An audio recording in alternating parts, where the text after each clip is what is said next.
Hello mga igsoon ko diha ni Kristo, mayong buntag no sabya kaninyo karon adlaw nga Huwebes sa Pizza Gis sa bulan sa Oktubre. Laing adlaw na usab mga igsoon, magpasalamat kita kanunay sa Dios tungod kay iya kita nga gihatagan kanunay ug maayo nga panglawas labi na diha sa atong pagbangon niining maong kabuntagon. So karon ato ang ubanin na usab ko ninyo sa pamalandong sa pulong sa Dios, labi na diha sa atong ebanghelyo karong adlaw sumala ni San Lucas kapitulo 11 bersikulo 5 hangtod sa 13. Si Jesus mingon sa iyang mga tinun-an, "Pananglit usa ka ninyo moadto sa balay sa usa ka higala sa tungang gabii ug moingon kaniya, Bay, pabaylo akog 3 ka buok pan, kay miabot sa amo ang usa ko ka higala nga nagpanaw ug wala gayud ako'y ikadalit kaniya. Kung pananglit tubagon ka sa imong higala didto sa sulod, ayaw na akog samuka, gitrangkahan na ang pultahan, ug ang akong kabataan ug ako nang higda na, ug dili na ako makabangon sa paghatag kanimo bisag unsa may imong buhaton. Sultihan ko kamo nga bisag higala kaniya, dili siya mobangon ug mohatag kanimog pan, apan mobangon na lang siya ug mohatag kanimo sa tanan nga imong gikinahanglan, kay wala ka man maulaw sa pagpunay ug pangayo.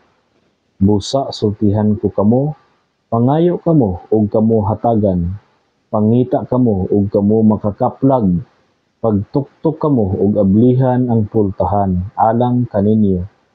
Kay ang tanan nga mangayo hatagan, ug siya nga mangita makakaplag, ug ang pultahan ablihan alang kaniya nga magtuktok. May usa ba kaninyong mga amahan nga muhatag sa iyang anak og bitin kung siya mangayog isda? Umuhatag ba kamo kaniyag tanga kung mangayo sag itlog?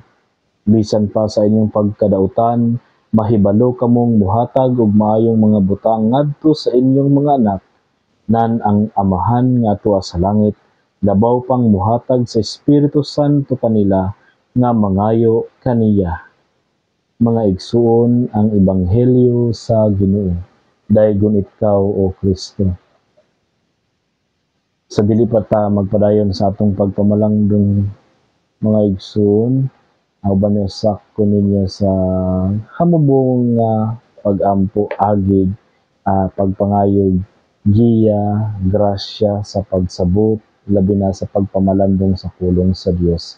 Sa ngalan sa mahansan ko sa Espiritu Santo. Amen. Makagahom ug dalaygon namo nga Dios, salamat kayo sa makausap pa na imo kaming gihatagan namon og bag-ong adlaw, Ginoo. Sayod kami nga kung wala ikaw, wala kami mahimo busa ang kining tanan, Ginoo among ibalik diha pinaagi sa among pagdaig, pagsimbag, pag-alagad diha kanimo, kay ikaw raman ang among bugtong ug buhi nga Dios nga makahatag kanamo sa kaluwasan. Sa ngalan sa Mansa, sa Espiritu Santo. Amen. Okay, mga igsuon ko diha ni Kristo karon ato na usab ang lain na usab nga mga pulong ni Jesus nga angayan natong makatunan sa atong kinabuhi diha sa atong pang-adlaw-adlaw nga panginabuhi na kini nga ebanghelyo nagsaysay kanato mahitungod sa kawad-on sa ato ang panginahanglan. Busa nagahiskot usab kini no nga sa ato adayng paglawig dinhi nining kalibutan, dili kita mabuhi kung kita ra. Nagkinahanglan kita og mga kauban ilabi na sa atong mga higala, apan usahay adunay mga higayon nga kita mawad-an og mawad-an kita sa pagkaon, no? Apan ang importante, aduna kitay pagpaubos bisan pa man sa atong kawad-on, makabalo pa gyapon pang magpaubos sa pagpangayo tungod kay lagi dili man kita mabuhi kung wala pod ang uban, no? Dili pod nagpasabot nga magsingari na lang pod tag pangayo sa atong isig ka tawo nga dili na lang ta magsingari, dili na lang pod ta maningkamot, dili siya nagpasabot ni ana. May mga panahon nga kita mawad-an o magkulang ba karon, no? So di tuduan kita sa tumang pagpaubos nga manuktok, no? Manuktok kita kung kita nagkinahanglan og tabang. Kinsa katong magatuktok pagaablihan, kinsa katong magapangayo pagahatagan. Busa kita makabalo usab unta kita sa pagpaubos sa atong kinabuhi, dili nato ipataas ang atong garbo o pride nga bisan og wala na kitay gikaon, dili lang gyud ta mangayo tungod kay dadon kita sa ato ang garbo. Usahay man gud ang ato ang garbo maghatod kini usab kanato diha sa kamatayon tungod kay nagalisod-lisod na gud ta, di lang gud ta mangayo og tabang, pero dili day kana mao, no? Ngayog tabang, no? Pagpangayog tabang diha sa mga tao nga andam mutabang kanato, ilabi na ngadto sa Dios. Ang Dios gayud, siya gayud ang sinugdan sa tanang kaayuhan, tanang kaayo, no? Bitaw tang gituduan taniya nga kung nagkinahanglan kita manuktok, no? Manuktok sa tumang pagpaubos kay aron kita pagaablihan na diya sa atong pagpaubos kita nasayod sa atong kawad-on, no?